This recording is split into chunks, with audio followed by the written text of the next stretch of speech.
Okay, so for this week, the topic is on gaming, and it is by myself, Kayla Meredith. So, how can integrating gaming into the classroom benefit students? Well, first of all, students are more intrigued, students are more willing to learn, students will use what they learned in class at home. So, say they found a gaming system or a game thing online that they were using in the classroom that they liked, they could also access it at home if they had a computer, tablet, phone, etc. Students will be more motivated to learn. Students will want to come to class, and students will teach each other what they learned in class. So, in other words, if we are incorporating something into the classroom that students like, which being 2017, I think gaming has blown up and become a huge thing. So I think it's important to integrate things like that into the classroom because we know our students are interested in it, and so by bringing it into the classroom, more students will be eager to learn. What are the cons for introducing gaming into the classroom? So first off, I know a lot of teachers are skeptical about introducing gaming into the classroom because teachers hear games and they think that the students are going to be messing around and not paying attention, and that's not always the case. It might cause them to actually pay more attention. But going back to the cons, students can get distracted, obviously. It's hard with anything. Students can get distracted by their cell phone, other kids talking, so a distraction is definitely a worry, but there are so many other things that can distract students as well. Students won't pay attention to lessons that don't include games because they'll be so used to using games. Students will begin to rely on games to learn.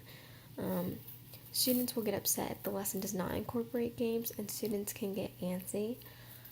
Personally, I think that teachers need to find the happy medium by including games into the classroom because we don't want students to rely on games to learn. We want it to be games are just helping rather than replacing normal lessons. Okay, now what kinds of gaming websites are available for teachers? Now, the one that I'm going to talk about specifically today is Quizizz. So I'll go into that a little bit when I actually go to the website. If someone has a Wii, there can be fitness on there for physical education classes, so you can get games like tennis or something and students can play. It also gets their body moving, so it's definitely working their bodies. Stack the States is another gaming website where students can stack the states depending on the map. So they find the state and they have to put where they think it goes on the map. Kahoot is another huge website. There's a lot of videos on there. Students can dance to videos. I know my mom personally uses Kahoot all the time, and her students love it. Spelling City is just somewhere where you can go and practice spelling, and then Powtoon is another one where students can create videos. Oh, hold on. Let me show you guys the Quizizz website. So this is the Quizizz website, and how it works is if you're a teacher, you normally have your own account, so you would simply log in right here. But we don't have an account, so we're just going to show this. So basically, it asks teachers what they're teaching today. So if I was teaching English, I would click on this, and then right here, it has the list of questions on the side, and then you would push play for your students. But since I don't have an account, I can't do that right now. But I can do this. So I would hit join a game. And I do not have a game code because in order for students to participate, teachers have to pick a subject, and then the teachers are given a code, and they then tell their students what the code is, and then you would push proceed, and then it would bring you to the game. But I do not have a game code right now, so I'm going to show this. We can try a demo game. So say I want to practice SAT vocab. Okay, I don't have a code, but since I'm just trying it, it's going to give me a code. I'm going to push proceed. So this is a similar process that students would go through, except the teachers would actually give them a code for the game. And this is how it works. So it's finding my aviator, and then here's me, and I'm playing these people right here. And I would push start, and it counts down from 5.